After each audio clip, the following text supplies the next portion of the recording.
Hello there, and welcome to another edition of the HuskerOnline Show. Sean Callahan, Steve Sipple, Robin Washay, as we are done with camps, recruiting obviously still with a really big week ahead as we got a jam-packed show for you here on the HuskerOnline Show. But before we get into the content, HuskerOnline Show this week brought to you again by our friends at Zipline Beer. And I got to tell you, if you've not tried ZipLite, it's the refreshing new beer from Zipline Brewing Company. It's brewed right here in Nebraska. ZipLite is the perfect summer companion, whether you're mowing, working in the garage, fishing, tailgating. ZipLite is always the right choice. It only has 95 calories, 2.7 carbs. It offers everything you want from a beer without the guilt. After checking off your summer to-do list, kick back and savor it with a crisp ZipLite. Make it your go-to beer. And we've actually heard Steve Sipple and Robin Washay from many of our listeners who have gone out and purchased some ZipLite. So we appreciate that. And I picked up a 12-pack last week. It's outstanding. We had this guy tweet this after he mowed. Nice. Those boxes are handsome. Stack about 7 of those in your garage, and it'll enhance the look of your garage. So get yourself some ZipLite. Yeah. Steve Sipple's offering to have garage beers with you. Oh, yeah. It's a package deal, but only with the promo code. They are handsome. It's a handsome look. Clean looking. 95 calories. Yeah, it's a clean can. Same clean as a boxes. Mick Ultra, Busch Light. Abby likes the Mick Ultras. Well, then she would like ZipLite. All right. Well, let's get into it, guys, because recruiting obviously in full swing. It's been a big visit weekend for Nebraska. They got one commit already, Malcolm Simpson, 4-star defensive lineman out of Galveston, Texas, which is obviously, in that Houston corridor, south of Houston. Terrence Knighton, another guy for him. He's had really good success in that part of Texas. This piggybacks on the Pierce Mooberry commit from the week before, but I expect it to really blow up here in the next 10 days. I think you're going to see a significant run of recruiting action probably play out here. This was a big one, though. Anytime you get a good big, a 4-star big, a big that was pursued by Houston, Texas A&M, others, it's significant. They play him at nose tackle at his high school near Galveston, probably out of position. He looks more like a guy that you'd put on an end, but he plays the nose well, and he pursues really well as a big. You can see it on film as you watch here. He's just a dude. I mean, he's the kind of player that you need. You need bigs. They're a premium. He's a premium position guy, and then there's that video of him that if you just look at like what Brian Munson does, his 10 things. There's a video on it and it's a startling, stunning video because this guy's 6'4", 255, and it shows him just tomahawk dunking with his head in the net. I mean, you don't see that. It's not normal. So they got a guy that's abnormal, and that's good. That's what you need. Yeah, I mean, it falls in line with the traits that they seem to be looking for more often than not. It's guys that aren't just good football players, but really good athletes. He's a good basketball player. And that's the thing. He's a former defensive player of the year for his high school team. So, I mean, he's not just a guy that can dunk it. He can play basketball. So, when you have that skill, especially when it comes to, those edge positions, whether it's tight end, defensive end, whatever it is, like the basketball, the footwork, the coordination that comes with that is so translatable to football. And so I'm very interested to see kind of how that just kind of ball clay of athleticism that he has is kind of formed now going over the next few years. And I don't know about you guys, but I almost like it when a guy's in that 250-ish range of weight as a lineman, because with the world-class nutrition services and strength and conditioning, finding 30 pounds on a guy like that is no problem. But the difference is they're going to put that on with chicken and salmon and fruits and vegetables, a really healthy hibachi, which I made. Yeah. I was a part of the hibachi training table experience. They didn't know what they were getting when they got cooked hibachi with Wilson Moore and Luke Mullen, and I'm trying sat with Aaron Sorensen. We had a Mitch Sherman. anyway, no, I totally agree with you. He looks like he kind of reminds you a little bit of Cam Lenhart. You hope maybe he gets to be as good as Malik Collins. I saw a little hint of Malik Collins in his film. He's quick at the line of scrimmage. I don't know. I mean, he's got Malik was really good with his hands because he was a wrestler.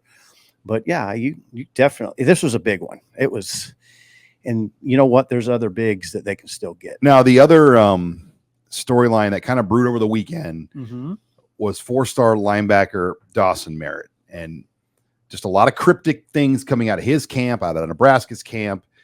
He gave a shush tweet, and 3 shushes. 3.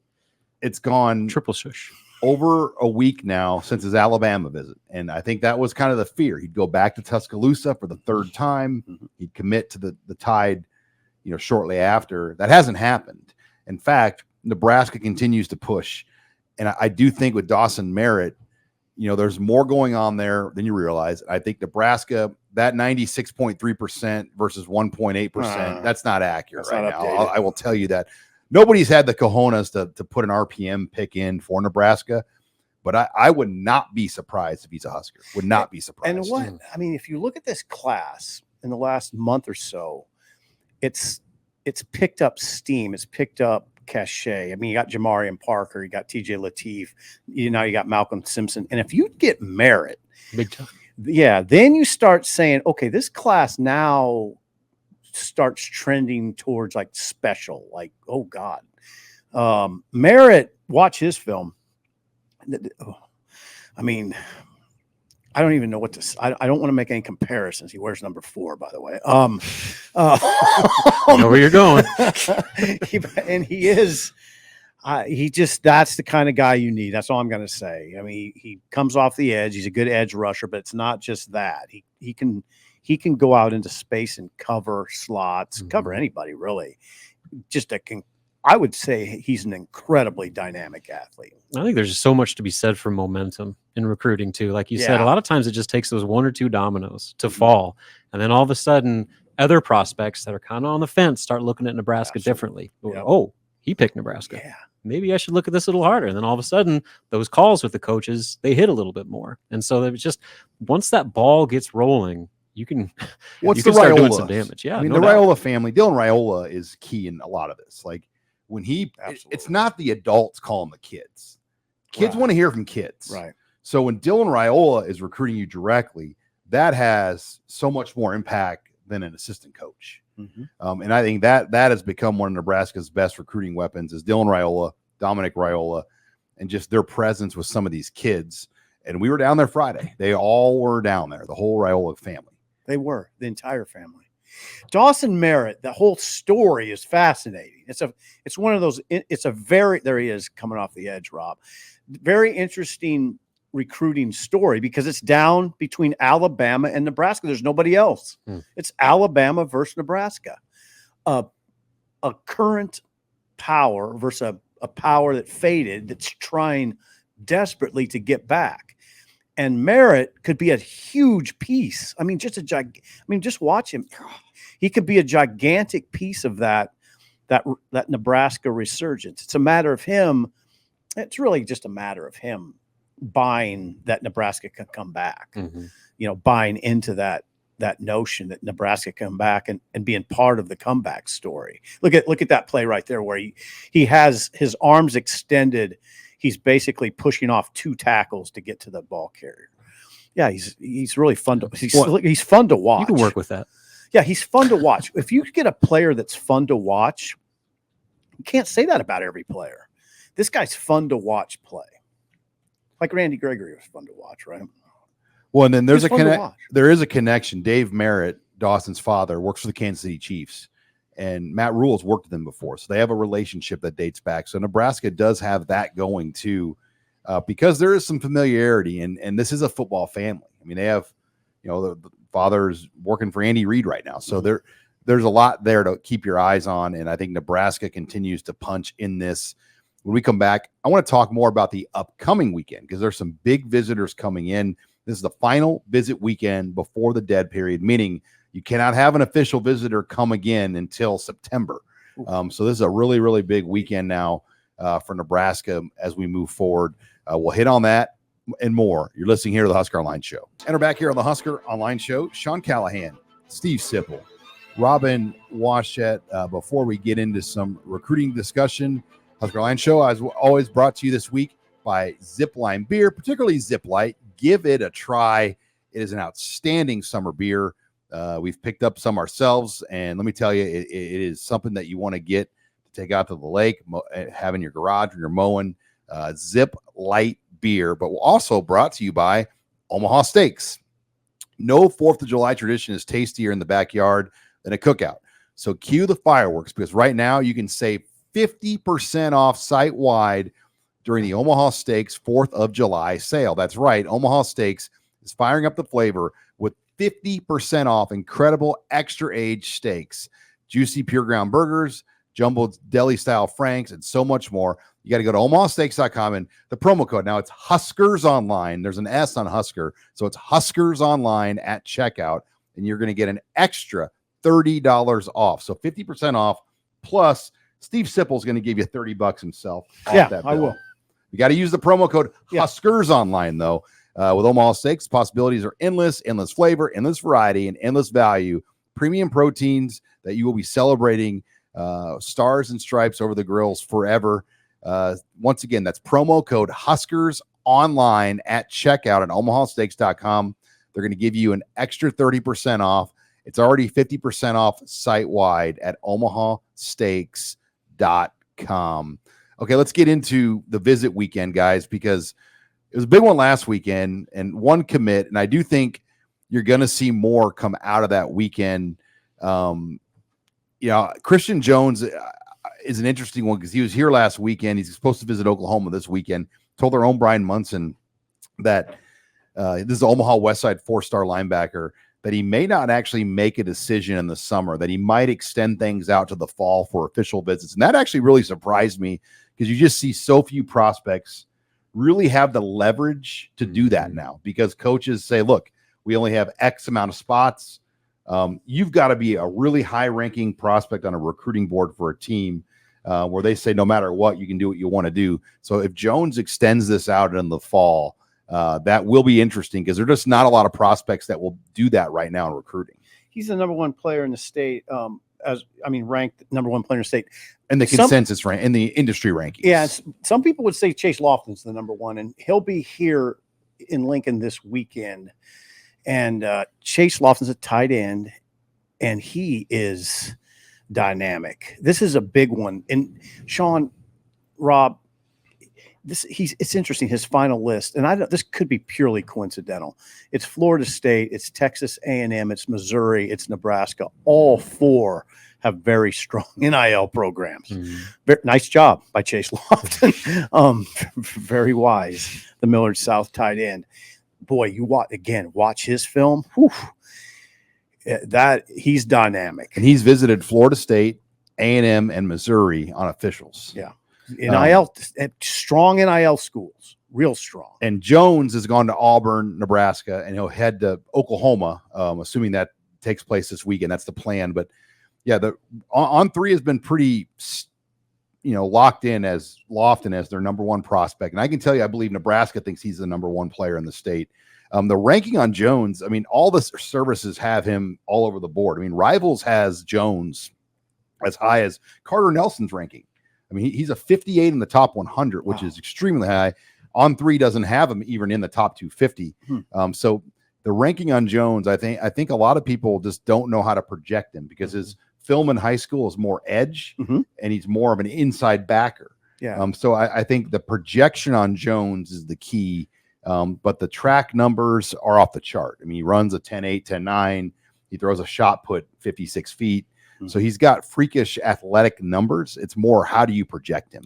Sean, you mentioned about players not usually having that kind of leverage to draw things out into the fall, especially if you're not high enough on a team's board. With Nebraska, you just mentioned that they probably see Lofton as a better in-state prospect. Is Christian Jones high enough on their board for Nebraska to wait it out, especially if he goes and takes a fall visit to Wisconsin, like Brian Munson reported? I don't know. I have a hard dicey because it's a position that you've got a lot of other guys in the works. Dawson Merritt could be in the boat. Will Hawthorne from Iowa, who's essentially a clone of Christian Jones. Yeah, now it's interesting, Sean, because we're talking about outside and inside linebackers. Dawson Merritt's a pure outside. The kid from Iowa is more of an inside, right? But Christian Jones, we don't really know right now. The position description that Will Hawthorne told us that Nebraska's told him to play was the exact position description they've told Jones. Okay. And they're almost identical. I mean, Hawthorne placed in the 100 meters in Iowa. So he's a really freakishly athletic kid as well, and same heights and weights and variables, and he camped at Nebraska. So there's some things going there. And will he visit this weekend? That's kind of what we don't know, if that visit is for sure going to happen. Now for Nebraska this weekend, obviously Jamarian Parker, Chase Lofton coming in. They've got Michael Riles coming in, who's a 4-star edge out of Port Arthur Memorial in Texas. Another Polynesian player, and that's been a theme really the last 2 weeks. The number of Polynesian players that have visited campus that they've offered at camps has been through the roof. This is another interior offensive lineman, Houston Kaihana Torres, out of St. Louis High School, home of Dominic Raiola, will be here. And to me, it's not a surprise, Sip. You've got a Polynesian offensive line coach with a Polynesian quarterback at Nebraska now. Their relationships and the recruiting ties are deep in the Polynesian community. We've seen more Polynesian players come to Nebraska's campus in this stretch than I've ever seen in history. Right. You've seen a lot coming to camps. They have some on the roster already. You mentioned a couple. Now you have Sefo Lefotu. You have Keona Davis. We have it listed as Keona Wilhite, whatever. There's 2 names. But Terrence Knighton said that Lefoto's critical in this conversation. If only because he wants him to kind of lead Keona Wilhite. By the way, Knighton loves Keona Wilhite. That was a late take, but he said, watch him. I mean, he's an edge guy. So yeah, the Polynesian thing, I guess the best way to put it is the coaches feel like they play with a harder edge, a hard edge. And we've seen it at Nebraska. Me and Sean have talked about this. You saw it at Nebraska on the offensive line, Rob. You might be a little young for you. Remember Dominic Raiola? I've heard of him. I've read stories. Don't you, Finotti? Saw black and white film, though. I couldn't remember it. Junior Tagawai. Yeah, that's Tony Finotti. Those guys had a serious hard edge. I mean, Dominic Raiola was one of the hardest edges I've ever seen, and Finotti was kind of more low key. But I've heard the tales in practice. If you weren't practicing hard and Finotti saw it, that's not. How big was Finotti, Sean? He was 6'3", maybe. Well, I was gonna say 6'4", about 340, and his hands were as big as this computer. I mean, that's not the guy you want on your bad side at all. Those guys were great players too. I mean, they were tremendous. Sean mentioned Junior Tagawai. Like, that's one of the few players that I was like legitimately intimidated by. Like, he just had that look in his eye. Like, look, man, I don't want any trouble. Just go ahead. You're good. No, 100%. He was a fast. I used to do these 10 questions with a Husker back in the day on KRNU, and I interviewed Junior. And one of my questions was like, name me one song that makes you sing out loud every time you hear it. And then he told me the song. It was the Electric Slide. and then my follow up, like, okay, can you give me a verse of it? And he busts out in the full, like, you can do it. It's electric. Boogie, boogie, boogie. And I'm like, this is freaking awesome. You're kidding me. Yes. I can't top that. I have those tapes at my house somewhere, but he sang the Electric Slide song for me. You're kidding me. It was amazing. That's the same guy that like was do you remember when he screamed at the media corps as like he was like shouting at us about something? I can't remember what it was, but he was like mad, and it was when they were on the outdoor practice fields, like by Cook Pavilion, and he was walking out and he just started like barking at us, and I was like, hey, whoa, don't look at me. Sybil wrote that. That's interesting, Sean. You got to dig that up, by the way. Yeah, I used to, and Josh Brown, the kicker, sang "Free Fallin'" by Tom Petty. Did he really? Barrett Rude sang me a song. It was like, it was an old song from like the 70s. I could see Barrett. City of Lights. Never heard that song. City of Lights. City of Lights. Like a Like, I mean, it was really good. I'll toot my own horn because I was like 19 years old doing these interviews, and they're in a box of tapes in my house. I am startled by this conversation. I had no idea. I've never had this conversation with Sean. The electric slide. Yeah, I didn't even know that had words. It does. You can do it. You don't know that song? It's electric. I don't. Abby's like, who the hell are these freaks? Right. Yeah. Okay. On the visit weekend. Sean. Talk some ball. Hey, Sean. Sorry, are we talking 10 to 15 visitors? Yeah, 10 it's a very fluid number. Like, we just confirmed a new one. Jeremiah Jones out of Kentucky, who's a 6'6", 205-pound athlete. We list him as a receiver, but he could play defense. Kind of a Quinn Clark. And you're seeing they love the Quinn Clark, Braylon Prude type bodies. Yeah. Okay, wait a second. Jeremiah Jones, interesting. But he's a receiver. But kind of a Quinn Clark-ish type player that can. I mean, you've seen Quinn Clark over there now, and it's hard to miss. It's hard to. I mean, Quinn Clark might be one of the prettier looking just frames of an incoming player you'll see. Yeah, I mean, I hate to say it, but it looks like did you get lost on your way to Austin, Texas, or something? That's what he looks like. But you need more of those guys. You really do. And this staff understands that. I think previous staffs understood it to a point, but this staff is big on length, levers, long levers, speed, and that's what you're seeing more of here. And then a lot of commits will be here: Jackson Carpenter, Pierce Mooberry, Caden Vermas, and every player gets one official visit. And so for a lot of these guys, this is their official visit. I mean, official visits don't really happen in the season anymore. Some will happen later. Like Caleb Benning didn't take his until this last May.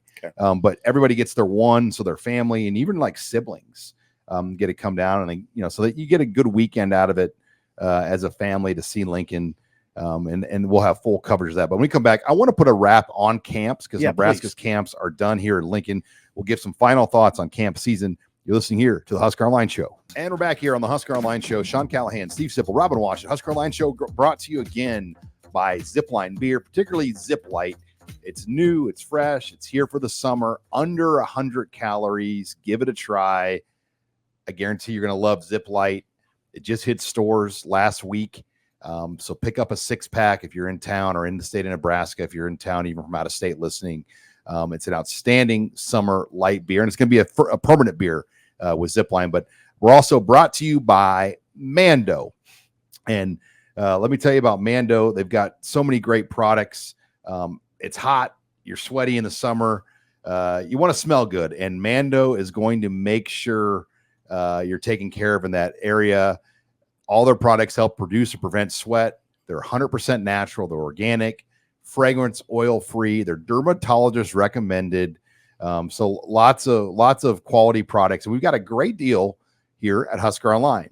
We're going to get you the Mando starter pack. It's perfect for all our new customers. It comes with a solid deodorant stick, cream tube deodorant, 2 free products of your choice, like the mini body wash or deodorant wipes, and free shipping.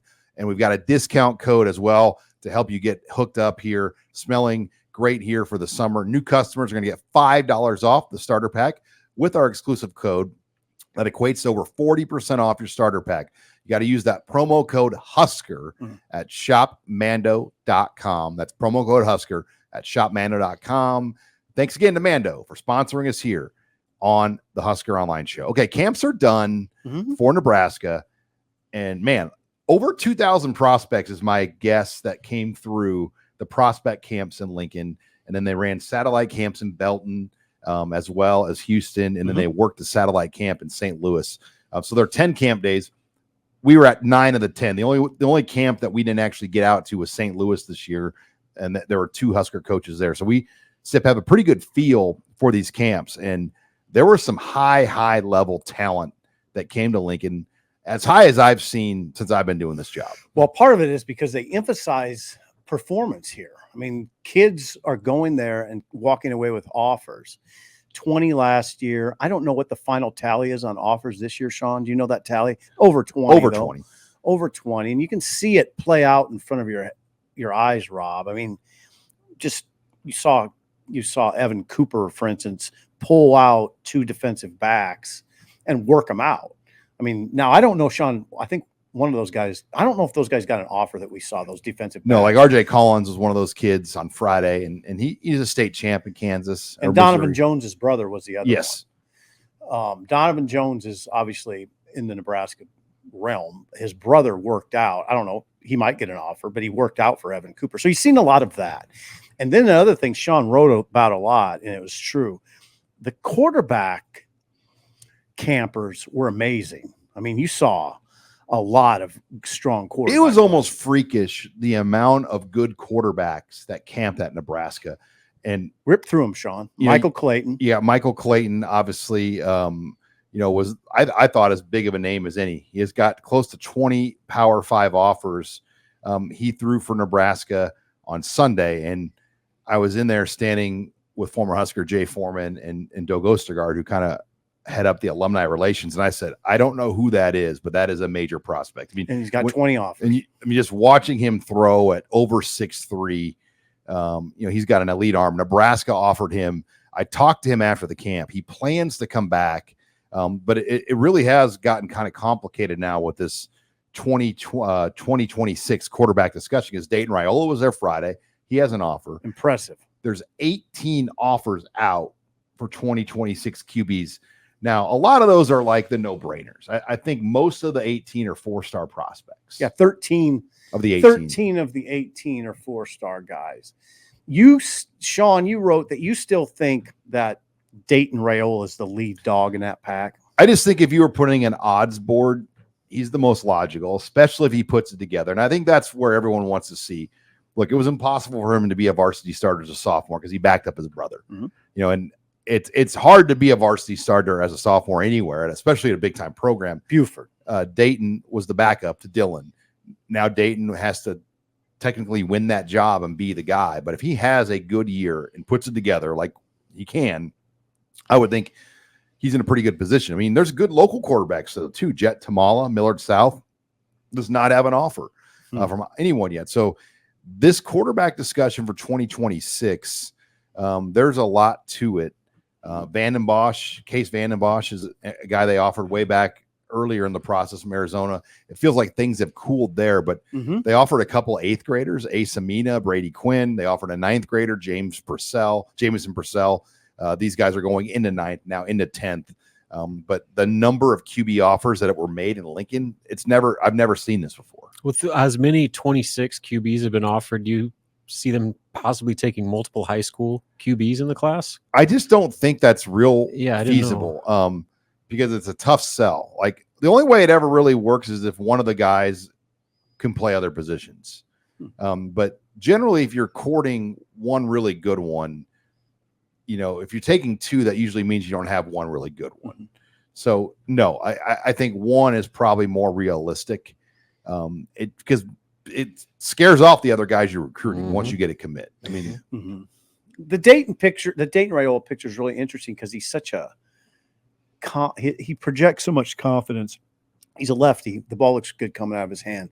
It's just it's mainly his body language is incredibly good. He's different than his brother. He's more expressive than Dylan is. Smiles a lot. Yeah, he's just overall more expressive, more body language, more outwardly joyful. Comes up, shakes your hand. I mean, he's just a great kid. He's got an incredible personality. I mean, and not that Dylan doesn't. They're just different kind of kids. But Dayton, I'll tell you the thing the Raiolas share. They love the sport. And it's really evident. It's evident watching Dylan, but in a kind of different way. Just he's so workmanlike. And his brother's a little bit more ebullient. Like he just more outwardly joyful. But it's a fascinating thing to watch. I was sitting with a guy at camp on, I guess it was Friday. Jim Moore, former Kansas Jayhawk linebacker. His son goes to Lawrence Free State. Actually, his best friends with Lance Leipold's kid. But his kid works out at that facility in Kansas City. Okay. That Pat Mahomes works out at. Yeah. That's where Raiola goes. So, but he said it's freakish when you look at Dylan Raiola, the way he walks, the way his hair is. I mean, how much he looks like Mahomes. Yeah, I think he patterns himself after him in a lot of ways, and including the way he throws the ball. And Jim said to me, he goes, and Sean, Mahomes is a lot bigger than you think. Like when you're next to him in person, he's the same size as Raiola. He's a big guy. Yeah, he's a big dude. That's a good person to pattern yourself after, because not only is he, I mean, he's just a wonderful passer, and he throws all different arm angles and all that, but he's a field general. Field generals are harder and harder to find. Good field generals, guys who control the game, like Peyton Manning controls a game. I think Dylan is that type of guy. Checking out of things. Yeah, like I was asking Terrence Knighton about that when we were in Belton. Like, you know, you got to. I mean, you're kind of talking about the injury discussion. What if he gets hurt? Knighton said, well, one thing that's really good about Dylan is if he senses vulnerability, if he's in a play that would put him in a vulnerable spot, he'll check out of it. And they love that. I mean, that can help. That's a way to alleviate injury that you don't talk about very often. But a quarterback can help himself by getting out of plays, changing protection, whatever he has to do to get out of vulnerable situations. Tom Brady played into his 40s doing exactly that. Yeah. Have the ball for 2 seconds. Boom, it's out. Yep. Can't hit me if I don't have the ball. Right. And I bet he checked out of a lot of stuff. So with Mahomes, there's a fine line, though, because there's only one quarterback in the world that can do some of the things that Patrick Mahomes does. And so as long as you're doing the reasonable Mahomes stuff and not trying to be completely horizontal with the field and like shortstop sidearm a ball across the field. You see Dylan try some of that. That's stuff. what I'm saying. Yeah. Got to be careful. Yeah, but there's definitely things you can take away from it. Two other quick visitor notes I want to get in. They're midweek visitors. David Hufkin will be here. He's here, right? He's here right now from Germany by himself, flew in, and now no longer an O lineman. Nebraska is bringing him as a defensive lineman. Sean, you just dropped news on me. I mean, and when did that happen? I just found out about it this week. So look, we've only known David Hufkins existed for 2 weeks. That's news. So now they're moving him over, huh? He'll start out as a D lineman, probably based on his body type, and then you know how this staff is though. Maciejczak has moved back and forth. Mason Goldman's moved back and forth, so they will move guys. But then this is another fascinating news nugget. Mekhi Nelson, who's a current prep school running back that just finished his senior year of high school. He is visiting Nebraska on an official as a 2024 roster ad. Ooh. So if they take Mekhi Nelson, who camped at Nebraska last week, it would be for an immediate ad. Ooh. So there's 2 players on campus this week right now, David Hufkin and Mekhi Nelson, who would be immediate roster ads. Ooh. Well, I will say this about Hufkin. I mean, we can talk about him with some authority because I watched him in Houston in pass rush drills. Remember it was kind of late in the camp, Sean, in Houston. It was late in the camp, and he was doing a pass rush drill after we found out he committed it, and we're pretty sure he's an offensive lineman.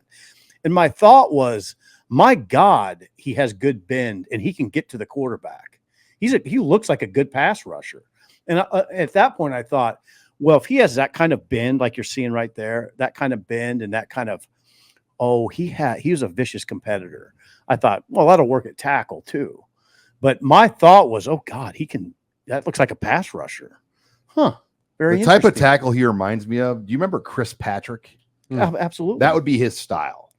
Yeah. Chris Patrick played in the NFL. Very athletic. Chris Patrick played in the NFL. Patrick was very athletic. But he would resemble that style of tackle. I think so. I love to show my age here in these old. Chris Patrick.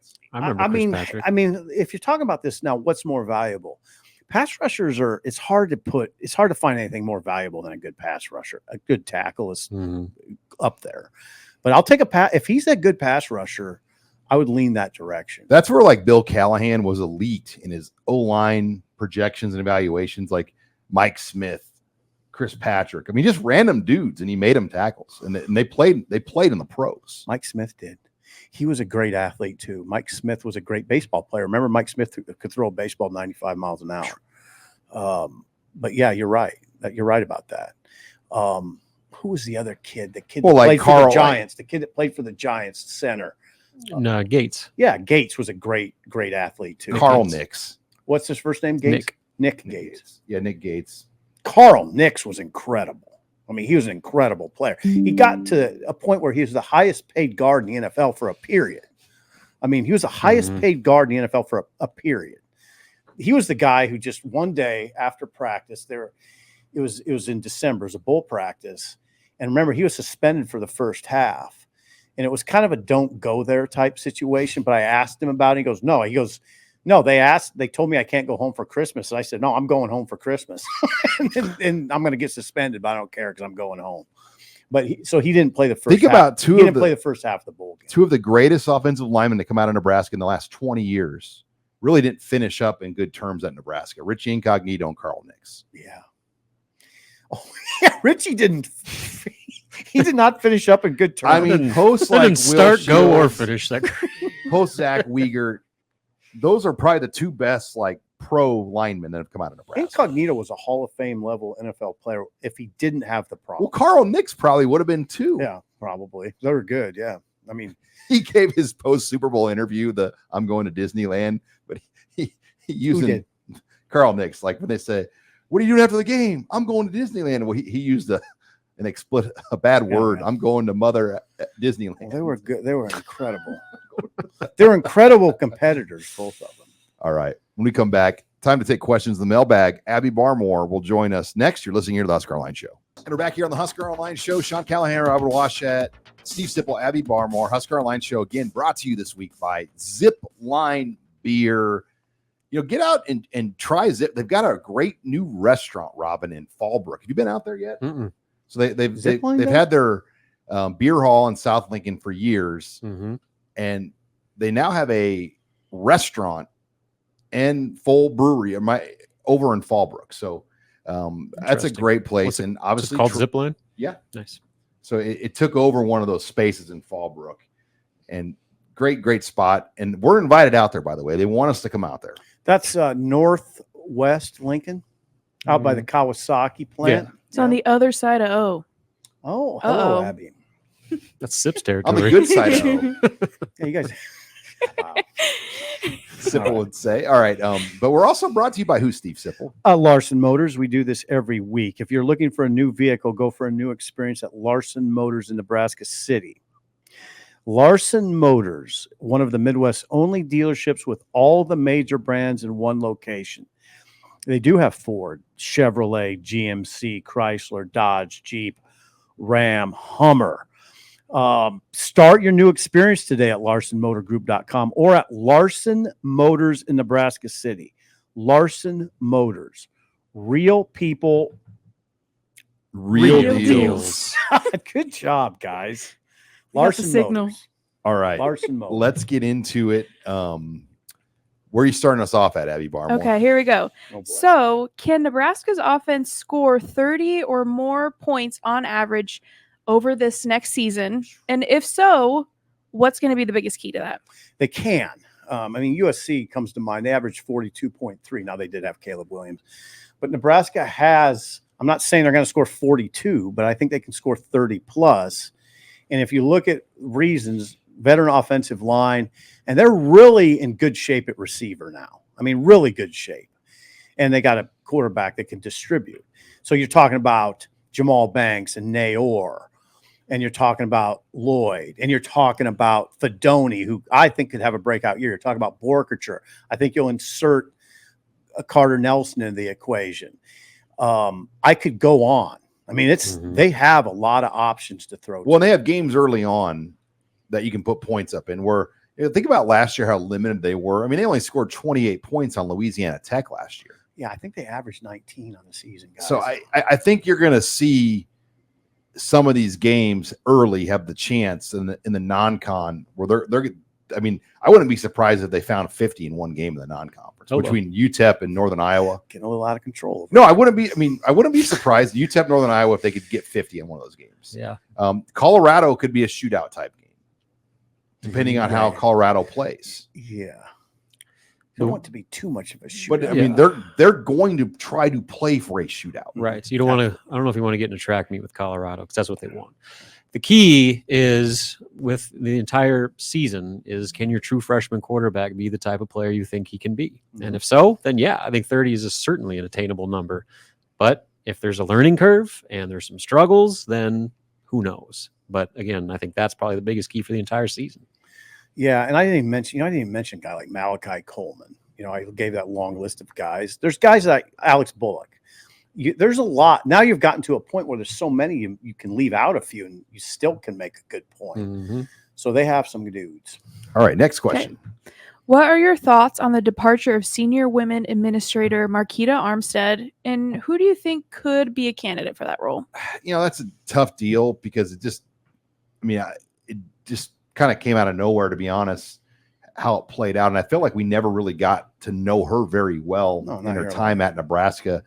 But yeah, who will be in that role? I mean, internally, Rhonda Revelle has had that position before, but a wild card name I thought it was Dr. Susan Elza. I mean, and it's a prestigious title. Basically, you're the highest ranking female official in the athletic department as the senior administrator. Yep.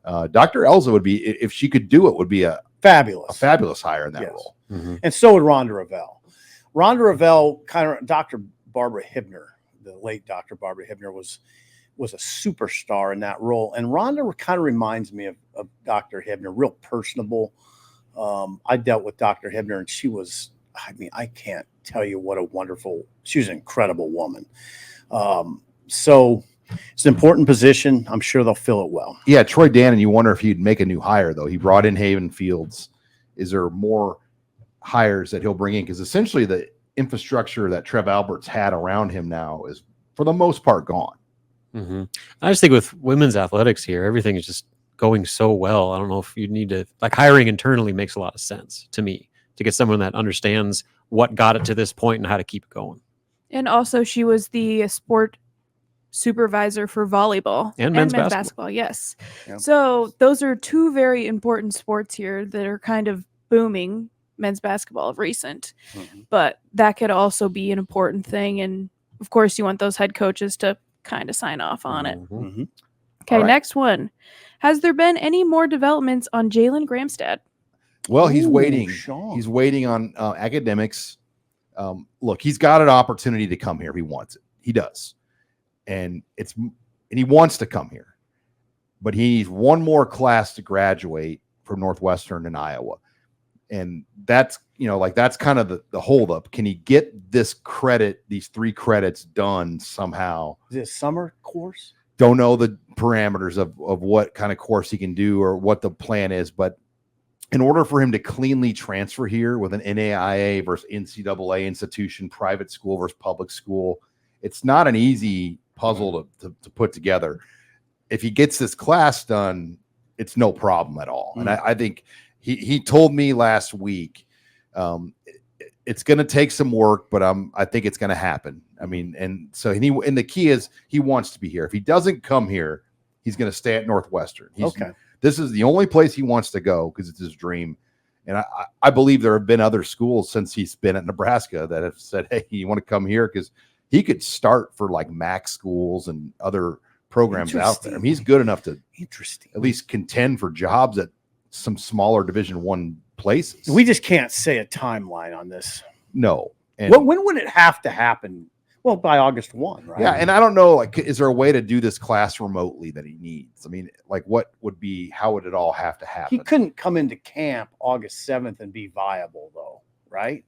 No, I mean, I still think it would happen in the summer before camp. Yeah, and camp begins, so people understand, July 31. That's the first practice. July 31. So the players report, I believe, the day before that or whatever that would be. So we'll get here fast. All right, next question. Okay. Were there any defensive or offensive prospects that popped for these last couple of camps? We've talked a lot about the skill guys. I want to bring up one on the in-state front. Nebraska made an offer for 2026 linebacker Jace Reynolds from Elkhorn North. It was significant to me because it was the only in-state offer that was made by Nebraska's coaching staff during camps. Marion Jackson wasn't offered. I mean, there were some other guys that worked out with high names, big names. Marion Jackson, Millard South receiver. Did not get Tamala was not obviously offered. So Jace Reynolds fits the metrics of what they look for. Bigger, longer, athletic linebacker that tested well, clearly, and they offered him. And he was really on nobody's radar, at least for an offer. So that just tells you they zoned in on Jace Reynolds. Isn't that interesting? I mean, that wasn't on Sean's radar. I mean, I'm not. Well, we saw him at the in-state tour, Right. But for him to come in and get an offer, it just tells you. Yep. But you're right. He fits the profile perfectly. 2026. Elkhorn North has put out. I mean, that's where Chase Lofton played last year. Oh, really? So they've had some dudes. Chase Lofton, by the way, I was going to add to our discussion. Amazing film. I mean, you see him line up as a wide out and just run go routes. I mean, as a tight end, line up, get on a little corner, and run a go route. You see him as a punter. I mean, and fake. You know what's beautiful? Bobble the snap and just take off running for a touchdown. I mean, that's what you go. Right.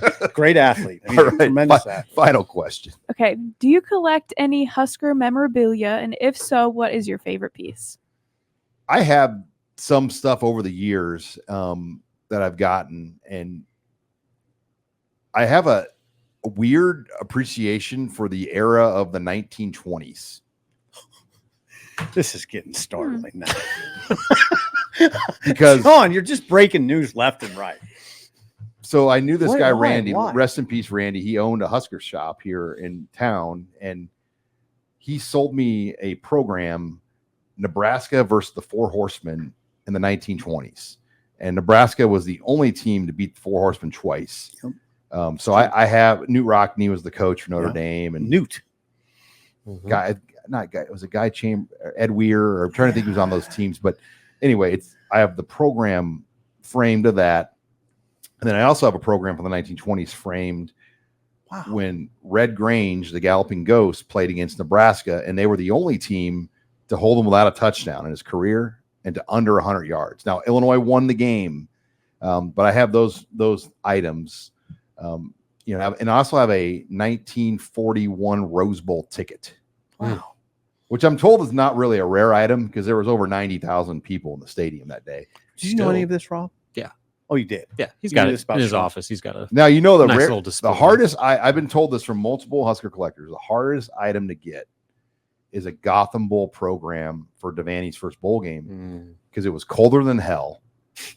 It was raining and snowing. So very few people were there. A lot of the programs didn't make it out of there in good shape. Got damaged, yeah. So that item alone is it's probably worth $5,000. I mean, it's a really pricey item. I bet you people have tried to find that for years. And I mean, there can't be more than 50 of them out there, if that. I mean, it's and then there's diehard collectors. I met a guy in Schuyler. I think his name was Chris Brown. Okay. And he told me he's got a huge storage and he's got one of those, but there's not very many of those out there. Rob, are you a collector? I don't have anything like that. Most of my memorabilia is New York Giants memorabilia, so it doesn't really apply here. I do have Not at all. two commemorative glasses from the 71 championship. I didn't. You do? Yes, they were just given to me, so I'd have them. That's kind of cool. But my favorite Nebraska-related memorabilia is something that doesn't mean anything to anybody else, but it's the cardboard cutout. Remember when during the COVID year for basketball, they didn't have fans, but you could buy a cardboard cutout of a photo, and they would put it in the seats to replicate actual fans being there. Well, I bought two of them. I got one for each of my kids. You bought two of them? And so they were up all year. You are And so like strange, every time Rob. I'd go to a game, I could look over. They were positioned right behind the basket. Seamus McKnight. I asked him to relocate them so they could be prominently seen, like on TV. And so after the season, they sent them to you. And Amy Williams and Fred Hoiberg both autographed them. I got them down in my basement with all the rest of my memorabilia. How big are they? They're pretty big. I mean, what? That's kind of cool. 3 feet tall, something like that. I got one thing actually that I think you'd be fairly impressed by. The old press box at Memorial Stadium. I covered Nebraska football before when they had the old press box, and it was a wooden top to the desk, and they cut out pieces of it and they put your name on it. And I do have a wooden piece of it. That's cool. Now, Yeah, I've it's saved actually every pretty cool. credential I've I had got credentials. since Did you 99. really? I throw those away And- before I get in the car. If we And leave a I road have- game, like, you want to save your credentials? No, throw in the trash. I have 4 giant frames in my house, like huge. So I have 25 years of credentials, and it's in 4 frames. Sean, you've done well. I'm a kind of a minimalist, so I don't keep a lot of things, period. I figure my daughters, when I'm really old, they'll fight over who gets to keep these items someday. I hope. This breaking Hopefully. I thing. This has been one of our most amazing podcasts. You can do it. That Huffkin. I had no idea he changed positions. You break that news on me, and then this collector thing. It's amazing. I can see you doing the electric slide. Can you now? Okay. Maybe at El Better Toro. dancer than you think, by the way. Oh, I'll take over the touch tunes at El Toro. You're a and we're gonna boxer. get You got good feet. I do a standing in place dance. It's incredible. Oh, the ladies love it. All right, when we come back, we're going to talk some basketball with Robin Washett. You're listening here to the Husker Online Show. And we're back here for the final segment of the Husker Online Show. Sean Callahan, Steve Sipple, Robin Washett. We're brought to you again by Zipline Beer. Give the new ZipLite beer a try. It is going to be the hottest local beer of the summer, under 100 calories. Get it for your 4th of July parties. Get it for your fishing trips, your boating trips, mowing the lawn, having garage beers with Steve Sipple and his garage buddy Greg. I wonder if Greg would like ZipLite. I'm sure he would. Who wouldn't? All right. It seems like where would you get it, Sean? If I was going to go Hy-Vee in like the Still and all pretty much anywhere. Yeah, they're the most distributed local beer. Okay. Like a local made beer. So the Still. You're not going to find like last week it was hard to find it because it just came out. I've been told though it's going to get out in full force by the distributors here, but that's also, why I asked. Give Husker Online a try. 2 months for $1. Promo code NU1 to get 2 months for $1. That's promo code NU1. It's the best deal we're going to give you at HuskerOnline.com. Okay, Robin, hoops talk. We're going back to Sioux Falls again. Mm-hmm. To get Nebraska there 2 years in a row, like, how did this all go down? And they're going to play St. Mary's the day after Nebraska plays USC in Los Angeles.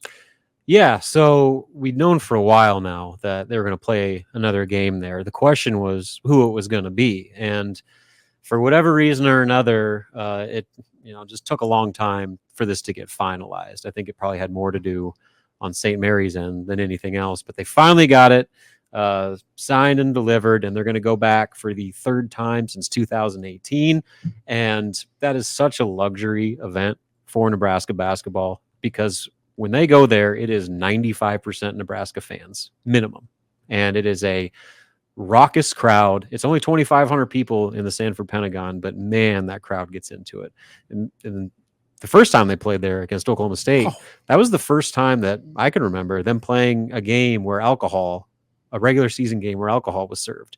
That's kind of become the norm now, but it's a party. Like PBA, like people will enjoy some drinks here and there. They'll go out before, but at Pentagon, like it's, as Sean and I like to say, it's the dude's trip game where you load up an SUV full of buddies that take the weekend off and head up there. And when you're pairing it now with the women's game the day before, they're playing. Can't remember who they're playing. Do you remember, Abby? Cyclone, South Dakota. So they're playing that Saturday. Little Amy Williams homecoming. Yes. Game. Wow. Yes. So what a perfect time to go up there. If you have the opportunity to go up there on that Sunday, I highly recommend it because it's a party. Well, and Sioux Falls is a great place. Yeah, and the fact that they're getting St. Mary's, like that's like win-win-win. Why? Because St. Mary's is coming off. They won the regular season and tournament of the WCC. So like they're the returning champs over Gonzaga of their conference. They won 26 games last year. They made the tournament 3 straight years. So that's a really good program that you get to add to your non-con, and you get the benefit of the neutral site aspect to where you're rewarded more for it if you win it, and you're not punished as much if you lose it. So it's either a really good win or a good loss. Probable quad 1 win though, right? No doubt. I mean, if St. Mary's does what they usually do and win 25 plus games, I mean, they're going to be in the tournament again. That's going to look really good on your resume. So they lost some players into the portal, but they also I know they got a kid from Arizona. So they're going to be a really good test for Nebraska on November 17th. November 17th. So mark that on your calendars. You sold that very well. Thank you. Are they only going to play one college game, or do they do multiple games up there now? They play multiple, I think. Like it's not like just a branded event. Like they've hosted.